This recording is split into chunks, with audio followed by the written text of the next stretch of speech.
Vincent Gray. We want to talk to John Matthews again. John is the executive director of the Community Safety Institute and author of Mass Shootings: 6 Steps to Survival. John, I know it's early. These are early hours and certainly early days of this investigation, of this story, but have you detected some similarities between what's happened here and Washington, D.C. and other mass shootings that you've studied? Well, it does seem like we're leaning more towards a disgruntled employee, somebody that was not happy with his workplace situation. These usually have fairly long planning cycles. I think the reporter stated maybe 5 or 6 months ago he went to work. He might have become disgruntled over money, and workplace violence is usually a fairly long planning cycle where they get upset about their financial condition. Maybe they lose their job. They blame it on their employer. Maybe they lose their car or some other their home, and instead of taking responsibility for their actions, they blame it on certain individuals, and they reach out to target those individuals.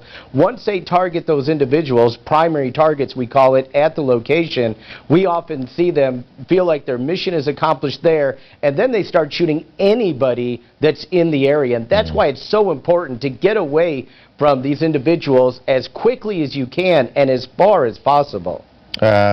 Aaron Alexis, I asked you this before the news conference for those who weren't with us for that. Remind us again of everything you'd like to know about Aaron Alexis, the suspect, the deceased shooter in this case. I'd like to know everything about him, and just as in the Boston bombing situation, the FBI is asking for information. They want photos, they want videos, they want emails and tweets, and they want Facebook postings.